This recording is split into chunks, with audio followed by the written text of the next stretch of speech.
हाँ देखिए, आयु पर हम संक्रियाएं पढ़ रहे थे। उसमें योग संक्रिया के गुणधर्म पढ़े थे और व्यवकलन संक्रिया कैसे करते हैं वैसे उसके गुणधर्म होते नहीं। वैसे व्यवकलन अंतर भी हमने पढ़ा और योग भी पढ़ा है। अवयवों का योग कैसे किया गया है, संगत अवयवों का असंगत अवयवों का योग होता है। तो यहाँ पर हम अब पढ़ेंगे गुणधर्म, गुणन गुणधर्म। ठीक है, हम पढ़ चुके हैं योग गुणधर्म, गुणन गुणधर्म अब पढ़ेंगे हम। तो उसमें सबसे पहला है क्रम विनिमयता। योग में हम क्रम विनिमयता पढ़ चुके हैं कि a प्लस बी प्लस ए के बराबर होता है, जबकि यहाँ पर ऐसा नहीं होता है। गुणन में आयु गुणन के लिए क्रम विनिमय गुणधर्म का पालन नहीं करते हैं, अर्थात a गुणा बी गुणा ए के बराबर हो भी सकता है और नहीं भी, लेकिन अधिकतर ये नहीं होते हैं। ए बी ए के बराबर नहीं होते हैं। ए बी ए के बराबर हो सकता है, कुछ शर्तों के अंतर्गत होता है। ठीक है, हम पढ़ेंगे आगे जैसे जैसे हम पढ़ते रहेंगे। तो जैसे एक उदाहरण दिया गया है कि क्रम विनिमय का पालन कैसे नहीं करते हैं। ये आयु ए दिया गया है, 2 × 2 क्रम का आयु है। इसमें 2 पंक्तियाँ हैं, 2 स्तंभ हैं, और ये भी 2 पंक्तियाँ, पहली पंक्ति दूसरी पंक्ति, पहला स्तंभ दूसरा स्तंभ, ये 2 पंक्तियाँ 2 स्तंभ, ये आयु दिया गया है। अब सबसे पहले हम ए गुणा बी ज्ञात करते हैं। गुणा कैसे करते हैं बताया है आपको, वैसे ही सेम। तो पहली पंक्ति और पहला स्तंभ का चुनाव करेंगे हम। ठीक है, पहली पंक्ति के अवयव का पहले स्तंभ के संगत अवयव से गुणा करना। तो पहली पंक्ति पहला स्तंभ, इसका पहला अवयव इसका पहला अवयव, गुणा कर दो 6, ये 6, इसका दूसरा अवयव इसका दूसरा अवयव 3, 1 कम 3 तो 3, और इनका क्या कर दो योग। तो पहली पंक्ति पहला स्तंभ का गुणन करेंगे और संगत अवयव का गुणा करके योग करना है।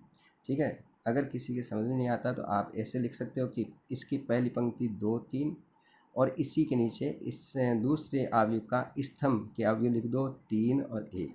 ठीक है, इसकी पहली पंक्ति 2 3 लिया, इसका पहला स्तंभ 3 1 लिया। अब गुणा कैसे करेंगे, इन दोनों का गुणा, इसका पहला अवयव इसका पहला अवयव 6 हो गया, और इनका गुणा हुआ 3, और इनका क्या करना है योग, 6 + 3 ये आ जाएगा। तो पहली पंक्ति का पहले स्तंभ का चुनाव करके और गुणा करना है ये आपस में। इसी तरह देखो फिर से पहली पंक्ति का आप दूसरे स्तंभ से गुणा करेंगे।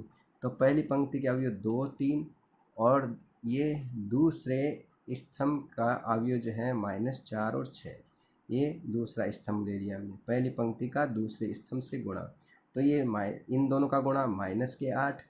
ठीक है, और इन दोनों का गुणा 6 × 18, तो ये लिख दिया हमने। इन दोनों का गुणा -8, इन दोनों का गुणा 18, ये -8 + 18, तो पहली पंक्ति का दूसरे स्तंभ से गुणा हुआ। इसी तरह अब दूसरी पंक्ति का पहले स्तंभ से गुणा करेंगे।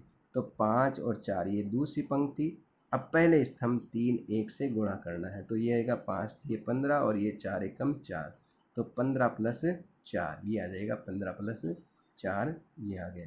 ठीक है, दूसरी पंक्ति पहला स्तंभ। अब दूसरी पंक्ति का दूसरे स्तंभ से गुणा करेंगे। तो 5 4 -4 और 6, यानी कहने का मतलब प्रत्येक पंक्ति का पहले स्तंभों से गुणा कर दो, फिर अगली पंक्ति यानी दूसरी पंक्ति का प्रत्येक स्तंभ से गुणा करना है। तो अब हम दूसरी पंक्ति और दूसरा स्तंभ ले रहे हैं। तो दूसरे स्तंभ के अवयव -4 6, इसका इससे गुणा, 5 चौक 20 के 20, और ये हुआ 24, और ये बीच में प्लस, तो -20 + 24। ठीक है, समझ में आ रहा होगा आपके कि प्रत्येक पंक्ति, तो दूसरी पंक्ति का पहले स्तंभ से गुणा हुआ, दूसरी पंक्ति का दूसरे स्तंभ से गुणा हो गया, -20 + 24। अब इनका योग कर लेंगे हम। तो 6 और 3 कितने हो गए 9, और प्लस के 18 और माइनस के 8, ये प्लस के 10, और 15 और 4 कितने हो गए 19, प्लस के 24 और माइनस के 20, तो प्लस के 4 बचेंगे, तो प्लस के 4 हो गए। तो इस प्रकार से a गुणा बी हुआ। अब b गुणा a जब ज्ञात करेंगे तो सबसे पहले अब b का अवयव रखेंगे और फिर a के अवयव रखे हमने। तो ये a अवयव रखा और ये b अब पहले। अब फिर से गुणा वैसे ही करना है, पहली पंक्ति का पहला स्तंभ, पंक्ति इस पहले अवयव की पंक्ति लेनी है, दूसरे अवयव का स्तंभ लेना है, ये ध्यान रखेंगे। तो इसकी पंक्ति और इसका स्तंभ, ठीक है। तो पहली पंक्ति पहला स्तंभ से गुणा करेंगे तो 3 दूनी 6, और माइनस के 4 पंजे 20, इसका पहला अवयव, इसका पहला अवयव, इसका दूसरा अवयव, इसका दूसरा अवयव। ठीक है, तो पहली पंक्ति पहला स्तंभ ये गुणा हुआ। अब पहली पंक्ति का दूसरे स्तंभ से गुणा, तो इसका पहला अवयव 3 3 9 और ये हुआ माइनस के 16। ठीक है, इसी तरह अब हम लेंगे दूसरी पंक्ति का पहले स्तंभ से गुणा, तो दूसरी पंक्ति 1 6 और पहला स्तंभ 2 5, तो 1 का 2 से गुणा 2 और 6 का 5 से गुणा 30। ठीक है, तो 2 + 30, दूसरी पंक्ति पहला स्तंभ। ठीक है, अब दूसरी पंक्ति दूसरा स्तंभ ये लेंगे हम, तो दूसरा पंक्ति दूसरा स्तंभ, तो 3 एकम 3 और 6 चौक 24, तो ये दूसरी पंक्ति का दूसरे स्तंभ से गुणा होगा। अब योग कर लो, तो माइनस के 20 और प्लस के 6, माइनस के बच गए 14, माइनस के 16 और प्लस के 9, माइनस के 7, 30 प्लस के 2 प्लस के 32 हो गए, 24 प्लस के और प्लस के 3 तो 27 हो गए। तो ये बी गुणा ए प्राप्त हुआ।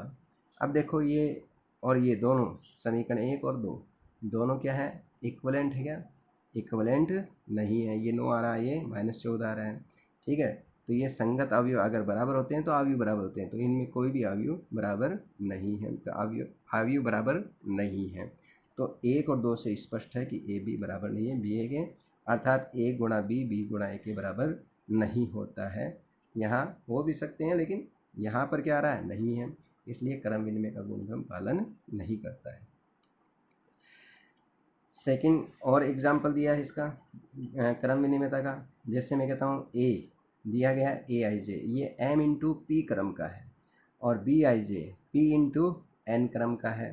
तो ए का क्रम तो हुआ,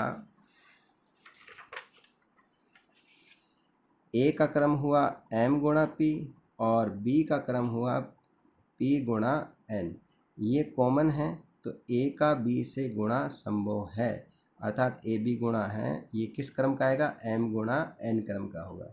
ठीक है, a के स्तंभों की संख्या b की पंक्तियों की संख्या के बराबर, ये समान संख्या होगी तो ही ये संभव होगा, नहीं तो संभव नहीं है। अब b को मैं पहले, b का क्रम पहले लिखता हूँ p गुणा n और a का क्रम में बाद में लिखता हूँ m गुणा p। ये देखो n और m समान नहीं है, इसलिए गुणन b का a से गुणा संभव नहीं है। a का b से गुणा संभव है लेकिन b का a से गुणा संभव नहीं है।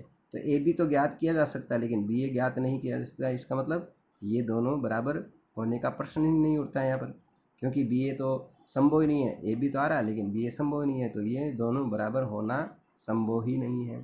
ठीक है, तो ए बी ज्ञात किया जा सकता है परंतु बी ए ज्ञात नहीं किया जा सकता है, अतः क्रम विनिमय का प्रश्न ही नहीं होता है यहाँ पर। फिर से तीसरा एक और दिया गया है, ए m इंटू एन क्रम की मैट्रिक्स है और बी n इंटू एम क्रम की मैट्रिक्स है। अब देखिए ए का क्रम क्या है,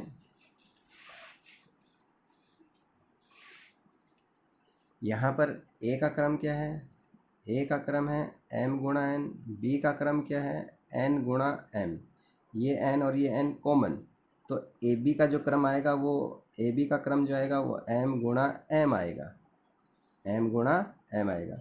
अब b को मैं पहले लिखता हूँ, b का क्रम पहले लिखते हैं n गुणा m और a का क्रम अब लिखते हैं m गुणा n। ये देखो बराबर तो है लेकिन इसका क्रम आएगा n गुणा n, तो इसमें बी ए भी संभव है ए बी भी संभव है लेकिन दोनों का क्रम भिन्न भिन्न है, इसलिए ए बी और बी ए बराबर नहीं हो सकते, ए बी और बी ए बराबर हो नहीं सकते। तो यहाँ पर लिखा है ए बी और बी ए दोनों संभव तो हैं परंतु इनके क्रम क्या हैं, भिन्न भिन्न हैं, क्योंकि ए बी का क्रम तो आएगा m गुणा n और b गुणा a का क्रम आएगा n गुणा n, क्योंकि ये n और n समान तो ये बचेगा आपका m गुणा n, ये m और m समान तो ये n गुणा n आएगा, तो इसका क्रम n गुणा n आ रहा है, इसका क्रम m गुणा m आ रहा है, क्रम भिन्न भिन्न है इसलिए ये समान हो नहीं सकता। तो दो अवयव बराबर कब होते हैं, जब उनका क्रम भी बराबर हो, उनके संगत अवयव बराबर हो तो अवयव बराबर होते हैं, इनका तो क्रम ही बराबर नहीं है इसलिए बराबर होने का प्रश्न उठता ही नहीं है यहाँ पर, तो होने का सवाल ही नहीं है यहाँ पर, इसलिए ये ए बी बराबर बी ए नहीं है। तो तीन प्रकार से हमने ये सिद्ध किया। देखिए ए बी अगर बी ए संभव है तब भी देखो ए बी, जैसे एग्जाम्पल मैंने पहला दिया था ए बी और बी ए दोनों ही ज्ञात किए जा सकते हैं लेकिन दोनों क्या आ रहे हैं, बराबर आ रहे हैं, बराबर नहीं हैं। और यहाँ पर ए बी तो ज्ञात किया जा सकता है, बी ए ज्ञात नहीं किया जा सकता, इसलिए बराबर होने का प्रश्न ही नहीं उठता है यहाँ पर। और यहाँ पर ए बी और बी ए दोनों संभव है, लेकिन इनका क्रम क्या है, भिन्न भिन्न है, इसलिए ये बराबर नहीं है। तो क्रम विनिमय का पालन नहीं होता है गुणन में, जबकि योग में गुणन नियम जो है क्रम विनिमय होता है। अब है साचर्यता। साचर्यता योग साचर्यता लागू होता है तो गुणन साचर्य भी इसमें लागू होता है। यदि अवयव ए और बी और सी गुणन के लिए अनुकूलनीय है, यानी गुणन किया जा सकता है, तो ये साचर्य नियम इसमें पालन होता है। अर्थात ए गुणा बी, यानी ए और बी को गुणा करके फिर सी से गुणा करो, या बी और सी को गुणा करके फिर ए से गुणा करो, तो ये बराबर होता है। अर्थात साचर्य नियम सत्य है, यानी साचर्य नियम का पालन होता है। गुणन के लिए साचर्य नियम का पालन होता है, ये हम एग्जाम्पलों में सत्यापित भी करेंगे। तत्समक योज्य तत्समक हमने निकाला था शून्य अवयव, और संख्याओं में जीरो जो होता है वो योज्य तत्समक होता है, और गुणे में एक तत्समक होता है संख्याओं में, या अवयव में इकाई अवयव जो होता है वो गुणन के लिए तत्समक होता है। इकाई अवयव आई गुणन के लिए तत्समक अवयव होता है, क्योंकि आई को किसी भी अवयव से गुणा करेंगे हम, वही अवयव प्राप्त होगा। यह हम आसानी से सत्यापित भी कर सकते हैं।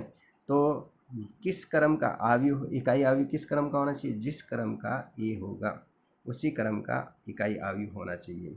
तो यदि ए m इंटू एन क्रम का अवयव है, तो अगर ए m इंटू एन क्रम का अवयव है तो आई एम, यानी कि आई जो है वो m इंटू एम क्रम का अवयव इकाई अवयव होना चाहिए, और उसको a से गुणा करते हैं तो a प्राप्त होता है, और a गुणा आई एन इक्वल टू ए होता है।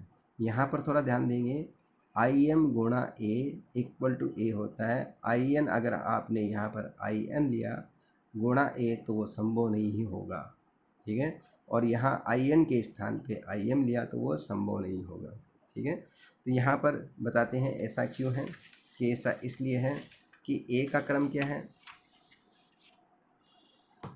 ए का क्रम है m इंटू एन, तो यहाँ पर इसके स्तंभों की संख्या क्या है n, तो अब जो तत्समक अवयव लेंगे वो n इंटू एन लेना पड़ेगा, यानी कि n पंक्तियाँ होनी चाहिए। तो इकाई अवयव जो होता है वो एक वर्ग अवयव होता है, ये भी ध्यान रखेंगे। तो जितनी पंक्तियाँ लेनी हैं उतने स्तंभ लेना पड़ेगा इसमें, तो आई एन लेना पड़ेगा यहाँ पर, क्योंकि अगर ए से अगर आई को गुणा करते हैं तो यहाँ पर ए के स्तंभों की संख्या और इसकी पंक्तियों की संख्या के बराबर होना चाहिए। तो इसलिए ए का आई एन से गुणा संभव है, तो ए गुणा आई एन आएगा, और ये हम सत्यापित आसानी से कर सकते हैं कि ए के बराबर ही प्राप्त होगा। अब इधर आई गुणा ए लेते हैं, तो ए का क्रम क्या है, m गुणा n, तो यहाँ पर क्या आना चाहिए, इसके पंक्तियों की संख्या m है तो इसके स्तंभों की संख्या m होनी चाहिए, और इकाई अवयव जो होता है वो वर्ग मैट्रिक्स होता है, इसलिए जितनी स्तंभ होते हैं उतनी पंक्तियाँ होगी, इसलिए यहाँ पर आई एम लेना पड़ेगा। तो लेफ्ट हैंड साइड गुणा करते हैं, यदि तत्समक अवयव को लेफ्ट हैंड साइड में गुणा करते हैं तो ये थोड़ा सा ध्यान रखेंगे, ए की पंक्तियों की जो संख्या होगी उसी क्रम का अवयव होगा, इकाई अवयव होगा। तो यहाँ पर m पंक्तियाँ हैं तो ये आई एम होगा, और यहाँ पर देखो इसके स्तंभों की संख्या n है तो यहाँ आई एन लेना पड़ेगा। तो ए आई एम गुणा ए संभव है, तो आई एम गुणा ए इक्वल टू ए आएगा। तो आई एम गुणा ए संभव है और ए गुणा आई एन संभव है। अगर आपने आई एन गुणा ए निकाला तो ये गलत होगा, क्योंकि ये संभव नहीं है, ज्ञात ही नहीं कर सकते, क्योंकि आई एन का क्रम क्या है, एन गुणा एन, और ए का क्रम है एम गुणा एन। ये देखो पंक्तियों की, इसके स्तंभों की संख्या और पंक्तियों की संख्या बराबर नहीं है, इसलिए आई एन गुणा ए संभव नहीं है, जबकि ए गुणा आई एन संभव है। तो इसलिए थोड़ा सा ध्यान रखेंगे, यहाँ पर आई एम इसलिए लिखा है क्योंकि इसके स्तंभों की संख्या m और a के स्तंभों की संख्या m बराबर है, इसलिए आई एम गुणा ए लिखा है। यहाँ a गुणा आई एन, a के स्तंभों की संख्या n और इसके पंक्तियों की संख्या n समान है, इसलिए ये संभव है, ठीक है, ये गुणन संभव है। तो आई एम गुणा a और a गुणा आई एन ये a के बराबर है, और ये हम सत्यापित भी करेंगे आगे एग्जाम्पल जब पढ़ेंगे। तो इकाई अवयव जो होता है वो गुणन तत्समक होता है। देखो संख्याओं में एक जो होता है वो गुणन संख्याओं के लिए तत्समक अवयव होता है, जबकि अवयव में इकाई अवयव आई जो है वो गुणन संक्रियाओं के लिए तत्समक होता है। और संख्याओं में योग का तत्समक 0 होता है, यहाँ शून्य अवयव होता है। योग तत्समक अवयव में योग तत्समक क्या होता है? शून्य अवयव। और इकाई अवयव जो होता है वो गुणन तत्समक होता है। ठीक है, इसको थोड़ा सा ध्यान रखेंगे। IM यहाँ पर क्या है? M क्रम का एक इकाई अवयव है। M क्रम का मतलब M पंक्तियों की संख्या है और M ही स्तंभों की संख्या है। ठीक है, इसी तरह IN क्या है? N क्रम का एक इकाई अवयव है। N क्रम का यानी कि N गुणा N क्रम का इकाई अवयव। इकाई अवयव हमेशा वर्ग अवयव होते हैं, तो जितनी पंक्तियाँ होती है उतने ही स्तंभ होते हैं। गुणन में चौथा नियम है बंटनता का नियम। बंटन, जैसे संख्याओं में हमने बंटन गुणधर्म पढ़ा है, और 11th में भी हमने समुच्चयों में भी बंटन गुणधर्म पढ़ा है। A गुणा B plus C equal to A गुणा B प्लस A गुणा C के बराबर होता है। या इसको हम, ये तो है आपका वाम बंटन नियम, क्योंकि आपके लेफ्ट हैंड साइड में ये गुणा हो रहा है A से, तो वाम बंटन नियम कहते हैं। अब A प्लस बी इंटू सी, तो ये हो जाएगा A गुणा सी प्लस B गुणा सी संख्याओं के लिए। ये है बंटन गुणधर्म। तो अवयव में ABC के स्थान पे capital A, capital B, capital C अवयव ले सकते हो, तो अवयव के लिए भी बंटन नियम सत्य है। तो बंटनता, यदि अवयव A और A B C ये तीन अवयव हैं, योग और गुणन के लिए अगर अनुकूलनीय हैं, तो अवयव बंटन के लिए अवयव गुणन के लिए बंटन नियम का पालन करता है। अर्थात A गुणा B प्लस C जो होता है वो A into B plus A गुणा C। जैसे हम संख्याओं को गुणा करते हैं, कोष्टकों को सरल करते हैं, कोष्टक जैसे खोलते हैं, वैसे ही यहाँ पर भी हम कोष्टक खोलेंगे हम, यानी कोष्टक का खोलने का मतलब गुणा करना है। तो A गुणा B, A गुणा C, मध्य में प्लस। इसी तरह ये है आपके वाम बंटन नियम। ठीक है, वाम का मतलब लेफ्ट हैंड साइड में है गुणा है, और राइट हैंड साइड में गुणा होता है, दक्षिण होता है वो। तो दक्षिण बंटन नियम, तो ये आएगा A गुणा C का A से गुणा, A गुणा C लिखेंगे, C गुणा A नहीं लिखेंगे। C गुणा A कर दिया तो अभी अभी कहा मैंने क्रम विनिमय का पालन नहीं करता है ये। तो A गुणा C गुणा A के बराबर हो भी सकता है नहीं, लेकिन यहाँ पर आप जैसे इधर राइट हैंड साइड में है A, तो राइट हैंड साइड में लिखेंगे, और यहाँ गुणा ये C जो है आपके ये A लेफ्ट हैंड साइड में है तो लेफ्ट हैंड साइड में रखेंगे, और ये C अगर राइट हैंड साइड में है तो C का राइट हैंड साइड में ही गुणा करना है। A गुणा C, B गुणा C। ठीक है, ये बंटन नियम है, दक्षिण बंटन नियम। तो ये सत्य है, ये हम सत्यापित करेंगे एग्जाम्पलों में। ठीक है, अब जैसे हम संख्याओं का गुणा करते हैं अदिश राशियों का, वैसे ही अवयव में भी हम अदिश राशियों से गुणा कैसे भी कर सकते हैं। तो अवयव अदिश गुणन, अवयव में अदिश गुणन कैसे होता है? यदि A और B दो समान क्रम की अवयव हैं, और K और L दो अदिश राशियाँ यानी दो कोई भी वास्तविक संख्याएं हो सकती हैं, तो ये पहला नियम है कि K प्लस L गुणा A, अर्थात K और L का योग करके A से गुणा करो, या K गुणा A और L गुणा A, यानी बंटन नियम भी आप इसमें लगा सकते हो। तो K गुणा A ज्ञात कर लो, L गुणा A और इनका योग कर लो, तो दोनों क्या आएंगे? बराबर। ठीक है, left hand side right hand side बराबर होता है। K अगर कोई अदिश राशि है तो उसको हम पहले योग करके K से गुणा करो, A और B का योग करके K से गुणा करो, या K को A से गुणा, K को B से गुणा करके योग करो, मान क्या आएगा? बराबर।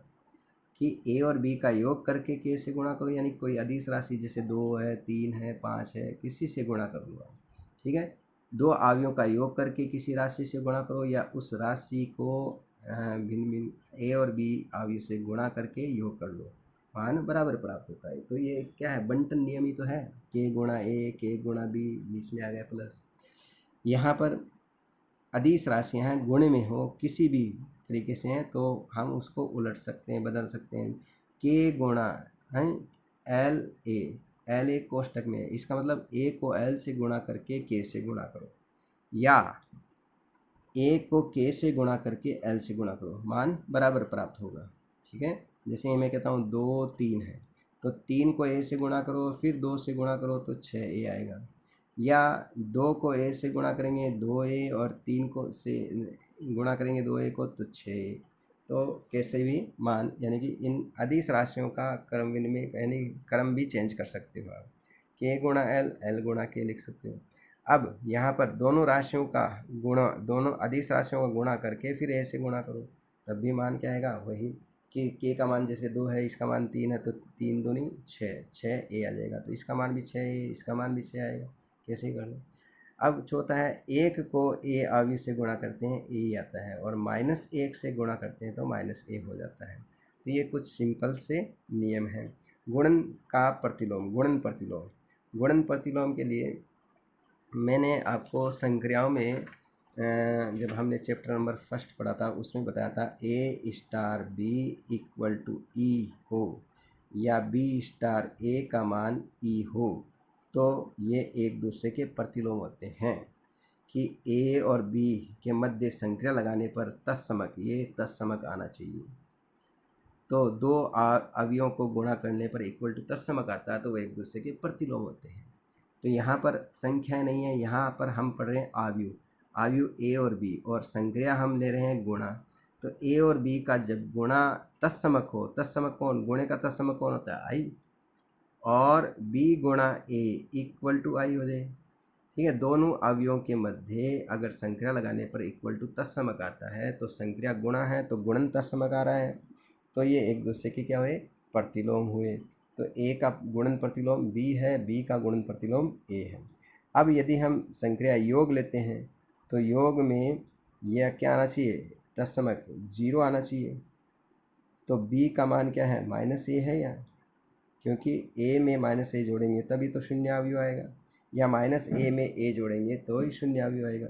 तो योग संक्रिया में -a ये तत्समक आपके प्रतिलोम होता है, a का योज्य प्रतिलोम -a, और यहाँ पर a का गुणन प्रतिलोम अगर b होता है या b का गुणन प्रतिलोम a होता है, यदि इन दोनों का गुणा इक्वल टू क्या आ जाए, तत्समक। तो संक्रिया लगाने पर, दो अवयव के मध्य संक्रिया लगाने पर इक्वल टू तत्समक आता है, तो वो एक दूसरे के प्रतिलोम होते हैं। ये परिभाषा, यही परिभाषा दी गई है आपके कि यदि दो समान क्रम के दो वर्ग अवयव, ठीक है, एक तो समान क्रम होना चाहिए और वर्ग अवयव होना चाहिए, तभी प्रतिलोम विद्यमान होगा, नहीं तो प्रतिलोम नहीं होगा, ये ध्यान रखना। वर्ग अवयव होना आवश्यक है, ठीक है, अर्थात प्रत्येक वर्ग अवयव का गुणन प्रतिलोम हम ज्ञात कर सकते हैं।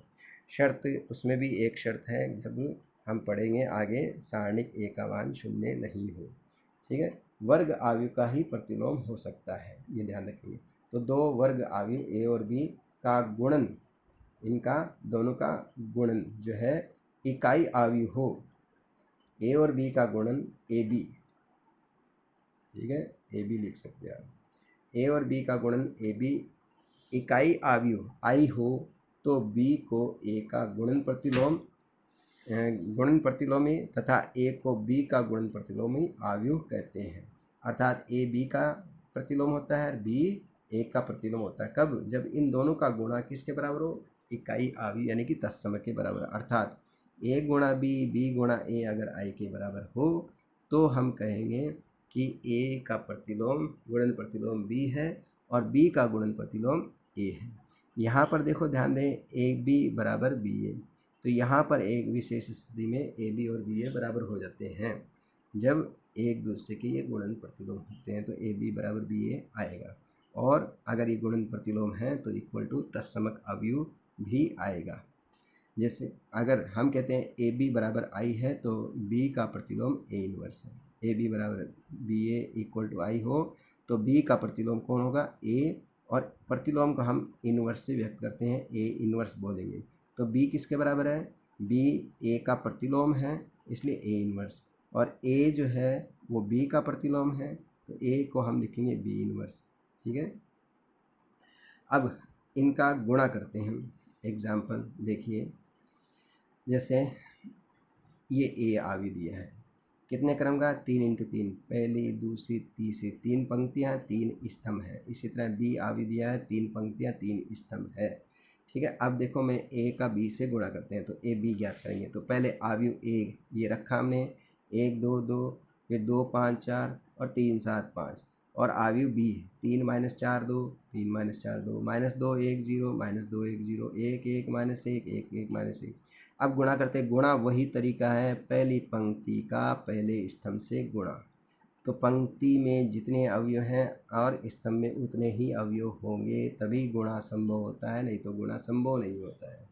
तो देखो ये पहली पंक्ति का पहले स्तंभ से, तो 1 का गुणा तो 3 से, 2 का गुणा माइनस 2 से, इस 2 का गुणा माइनस 2 से, इसका तीसरा अवयव इसका तीसरा अवयव से गुणा हो जाएगा 2 एकम 2, तो 3 एकम 3, माइनस 2 दूनी 4 और 2 एकम 2, तो ये आएगा 3 माइनस 4 2। ठीक है, इन दोनों का गुणा 3 आ गया, फिर इन दोनों का गुणा माइनस 4 और 2 एकम 2, तो पहली पंक्ति पहला स्तंभ ये ख़त्म हुआ।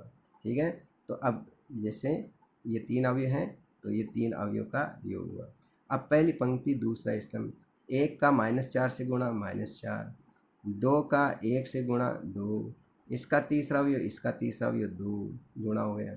ठीक है, अब पहली पंक्ति तीसरा स्तंभ लेंगे तो यहाँ पर आएगा पहली पंक्ति तीसरा स्तंभ की ये पोजीशन है।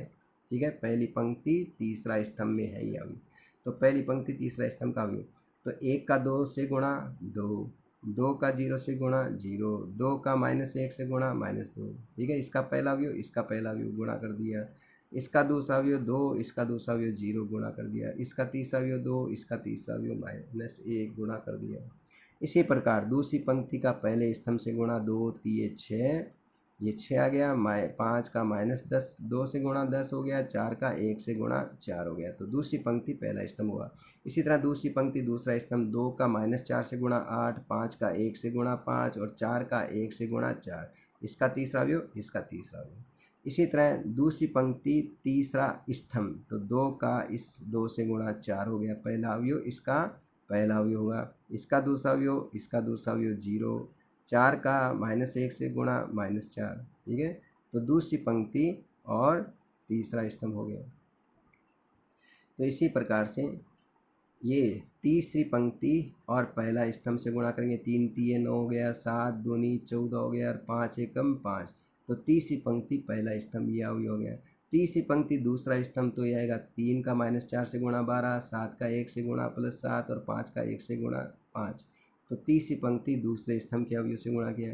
तीसरी पंक्ति के अवयव को हम तीसरे स्तंभ से, तो अंतिम हुआ ये, तो 3 का 2 से गुणा 6, 7 का 0 से गुणा 0 और 5 का गुणा माइनस 1 से -5। अब देखिए ये हुआ 3 और 2 5, प्लस के 5 और माइनस के 4 क्या आ जाएगा 1, ये 2 और 2 4, माइनस के 4 0, 2 से 2 कैंसिल हुआ, 6 4 10, प्लस के 10 माइनस के 10 0 हो गया, और ये हुआ 4 5 9, प्लस के 9 और माइनस के 8 1 हो गया, ये 4 माइनस 4 0 हो गया, ये 9 और 5 14 और माइनस के 14 कैंसिल 0 आ गया, ये 7 5 12, प्लस के माइनस के 12 0 हो गया, और ये 6 और माइनस के 5 कितना हो गया 1 हो गया। तो इस प्रकार ये इकाई अवयव हमने प्राप्त किया। ए बी का मान इकाई अवयव कितने क्रम का है 3 × 3, इसलिए I3 लिखा है।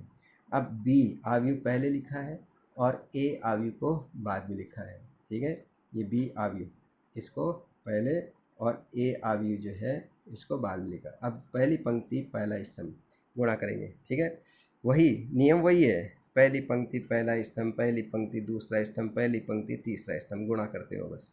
तो पहली पंक्ति का पहले स्तंभ से गुणा करेंगे तो 3 एकम 3 और माइनस के 4 का 2 से गुणा -8, 2 का 3 से गुणा 6 हो गए, तो पहली पंक्ति पहला स्तंभ। इसी तरह पहली पंक्ति दूसरा स्तंभ, 3 दूनी 6, माइनस 4 पंजे 20 और 7 दूनी 14। इसी तरह पहली पंक्ति तीसरा स्तंभ, इस 3 दूनी 6, फिर -4 का 4 से गुणा माइनस के 16 और 2 का 5 से गुणा प्लस के 10। इसी तरह दूसरी पंक्ति का पहले स्तंभ से गुणा हुआ। ठीक है, माइनस के 2 प्लस का 2 और 0 का 5 से गुणा 0। इसी दूसरी पंक्ति दूसरा स्तंभ, -2 दूनी 4, 5 एकम 5 और 0 का 7 से गुणा 0, -2 दूसरी पंक्ति और तीसरा स्तंभ, माइनस के 2 का 2 से गुणा -4, 1 का 4 से गुणा प्लस के 4, 0 का 5 से गुणा 0 हो गया। तो ये दूसरी पंक्ति हो गई। इसी तरह अब तीसरी पंक्ति का पहले स्तंभ से गुणा, 1 एकम 1, ठीक है, ये 1 आ गया, 2 एकम 2 और माइनस 3, -1 का 3 से गुणा -3 हो गया। तो ये हो गए आपके तीसरी पंक्ति पहला स्तंभ, तीसरी पंक्ति दूसरा स्तंभ, तो ये आएगा 2, फिर 1 का 5 से गुणा +5 -1 का 7 से गुणा -7। अब दूसरी पंक्ति तीसरा स्तंभ, तो ये आएगा +2 और +4 और ये हुआ -5। अब सरल कर लो तो 6 और 3 9 में से 8 गया 1, ये 14 +6 20 और -20, ये हुए आपके कैंसिल। 6 और 10 16 और -16, ये भी 0 हो गया। -2 + 2 0 हो गया। +5 -4 1 हो गया। -4 + 4 0 हो गया। और इसी तरह 1 + 2 -3 कितना हुआ 0। ये 2 और 1 3 में से 3 घटाएंगे।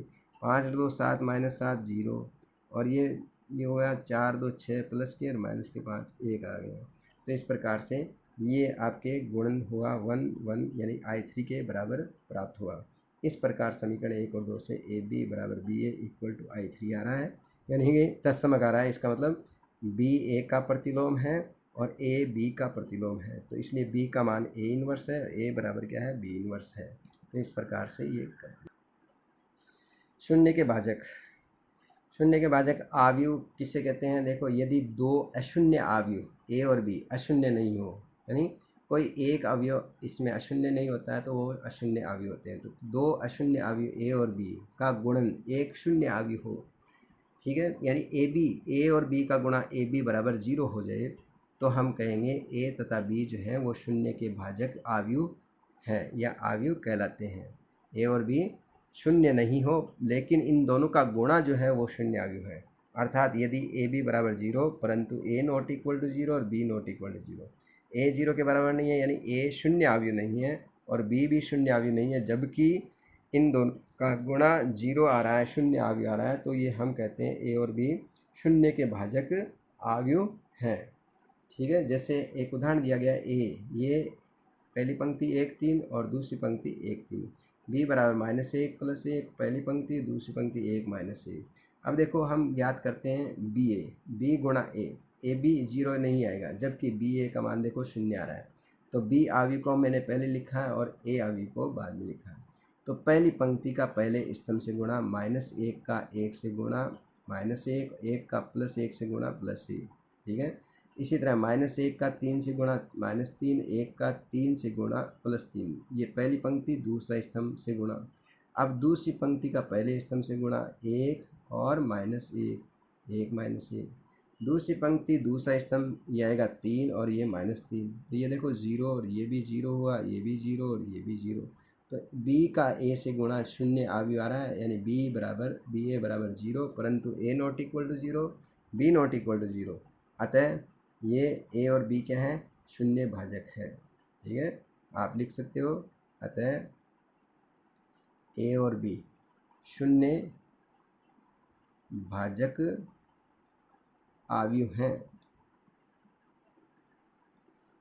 वर्ग आव्यूह की धन पूर्णांक घात। धन पूर्णांक घात कैसे होगी? जैसे हम संख्याओं की धन पूर्णांक घात लिखते हैं, वैसे ही आव्यूह की धन पूर्णांक घात लिख सकते हैं।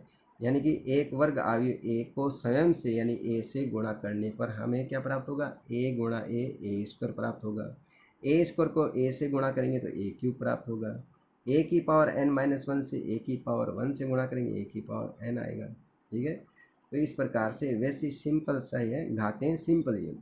A⁻m को A⁻n से अगर गुणा करते हैं तो A⁻m+n, जैसे गुणा करते हैं घातों का योग होता है, सेम वैसे ही है। तो जैसे एक एग्जाम्पल दिया गया है आपको, ठीक है, अर्थात A को A से गुणा करेंगे A² आए, A² को A से गुणा करेंगे A³ आएगा, A⁻n-1 को A से गुणा करेंगे A⁻n आएगा।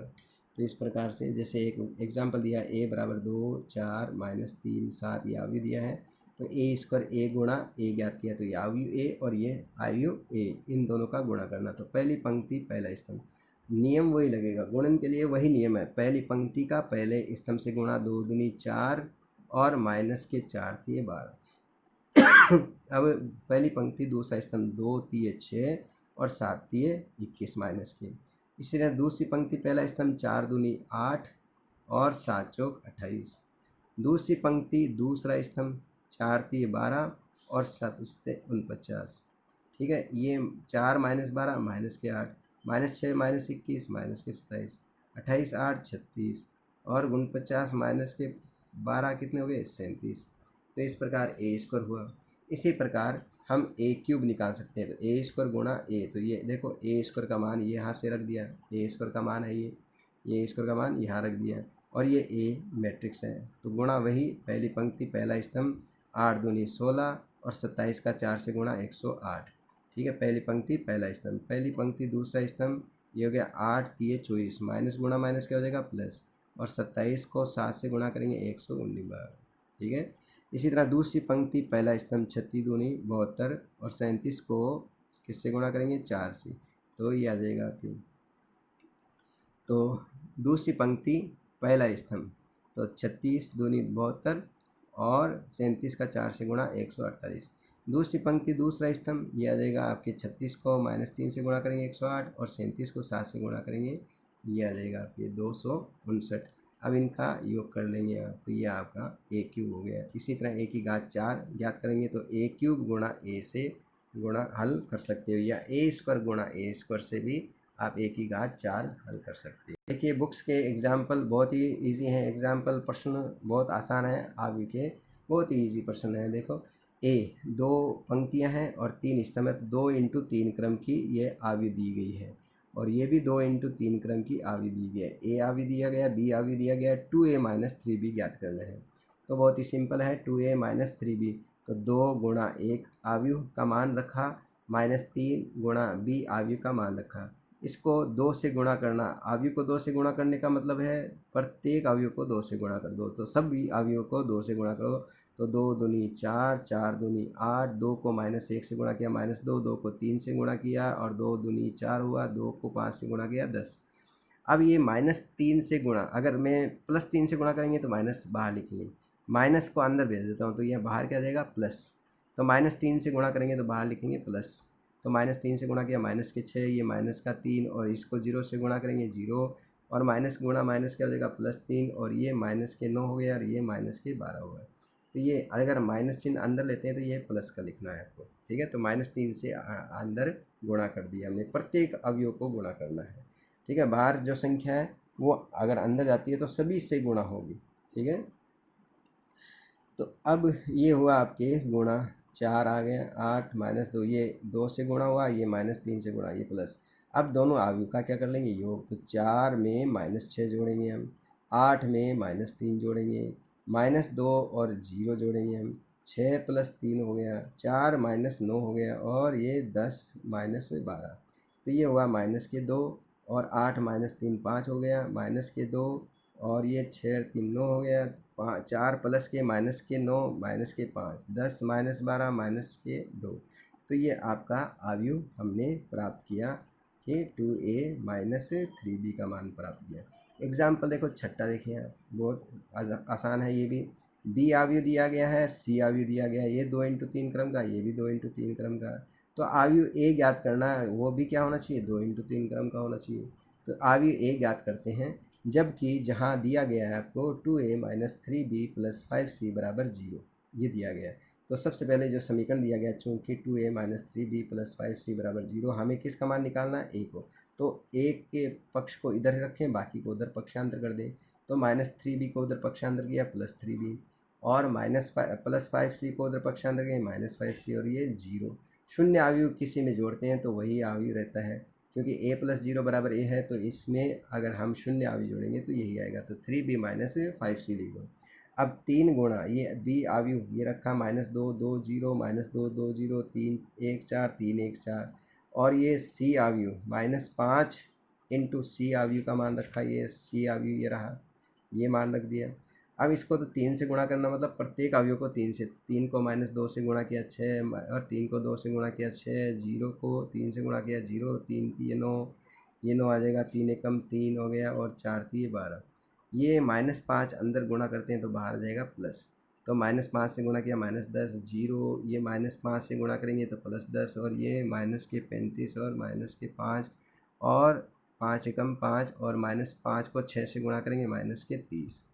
ठीक है, अब योग कर ले। -6 माइनस के 10, 6 प्लस 0, 0 प्लस 10, 9 माइनस 35, 3 माइनस 5 और 12 माइनस 30। और इनकी कैलकुलेशन कर दिया। माइनस के 10 माइनस के 6 माइनस 16 प्लस के 6 हो गए, ये हुआ 10, माइनस के 35 प्लस के 9 माइनस के 26 और ये हुआ आपके 3 माइनस 5 माइनस के 2 प्लस के 3 माइनस के 5 माइनस 2, 12 माइनस 3 माइनस के 18। तो इस प्रकार से ये आपका प्रश्न हुआ एग्जाम्पल।